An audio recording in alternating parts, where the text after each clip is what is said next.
So why would the fire department people, firemen, they're rescuing people. They're going into burning buildings all over town every few minutes. Come, have an issue with me on my scooter. It's not the issue here. There's something going on in the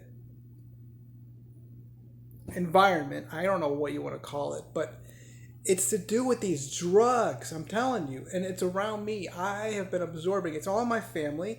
I've seen this my entire life as a child, and I seem to attract. What do you call it? Oh, let me crack this. Oh, I felt good. People who, God delivering the wicked to the hands of the righteous. And it's drugs all over the place. It's my family. Not just the alcohol, but weed and cocaine. A lot of cocaine is a big thing in my family. Meth. And see, meth is in many different forms. They don't just have meth. They don't just say, methamphetamine. Okay, it's got different kinds of. It's in prescriptions. And you got opiates too. So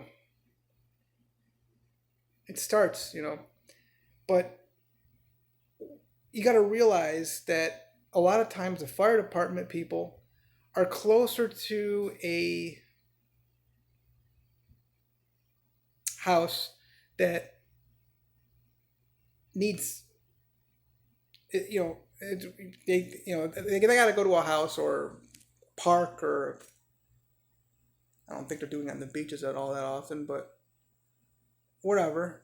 People are doing drugs in the bathrooms of their homes or whatever, and they go to those places for the overdose. All right, they're there before the ambulance is there. The ambulance is always going to show up, the medics, but these fire department dudes, the thugs, and of course it's attracted to me because I attract people who are into drugs. That's weird, right?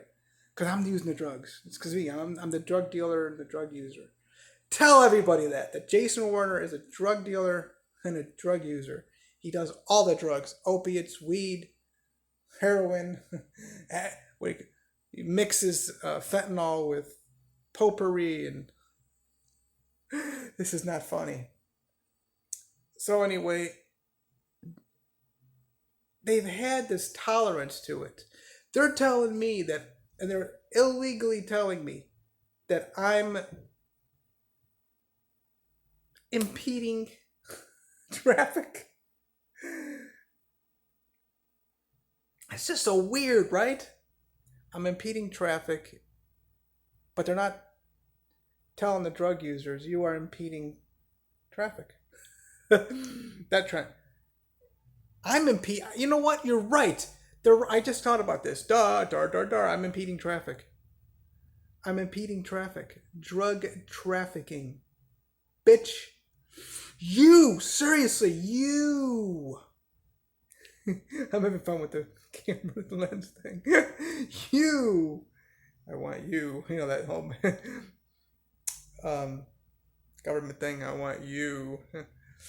So, it's these fire department people. It's the medics, the ambulances, and the police. They should really be handcuffed to the bed after the overdose. Okay, they're there before anybody else. Not always.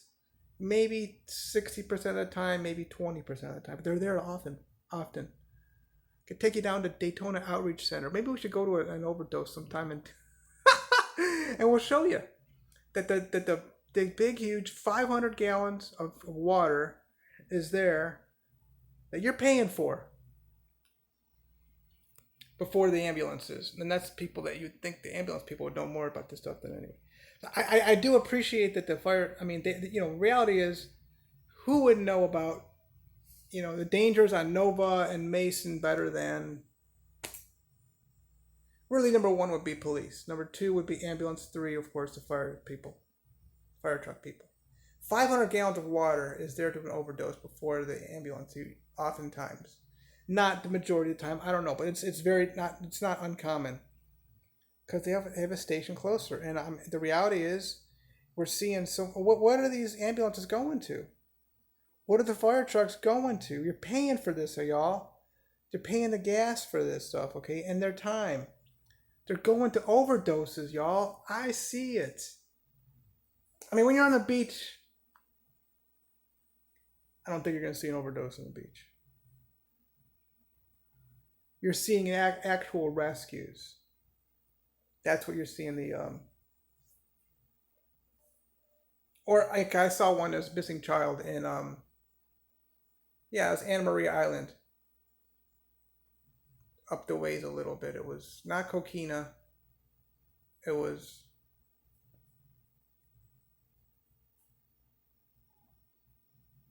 I can't even think of the name of that area right now. It's really strange. Cortez Road area. So you got a missing child. You got a rescue in the water. That's what the fire department's going to be there for, kind of stuff. And they came rescued me and my buddies. Were like lost on the river in Tuscarawas County. You can go see that August of 2020.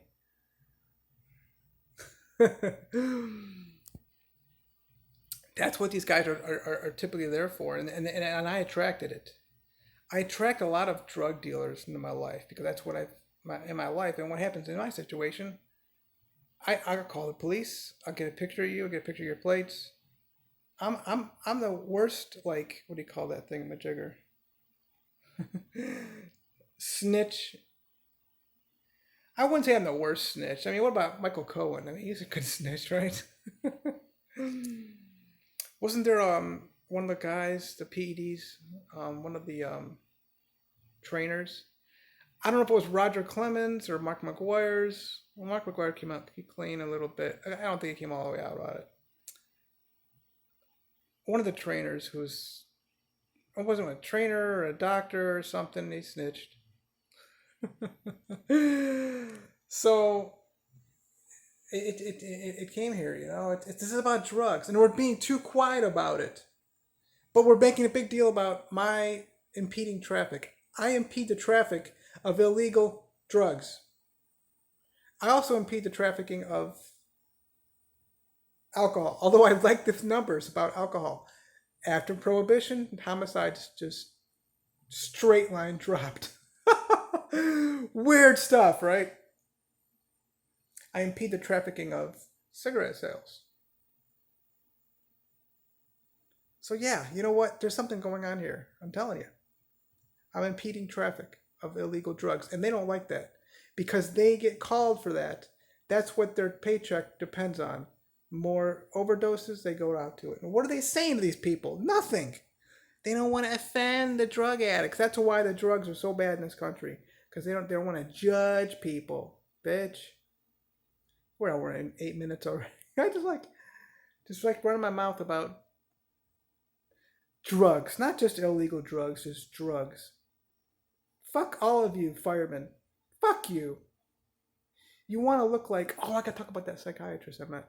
I'll make another video still.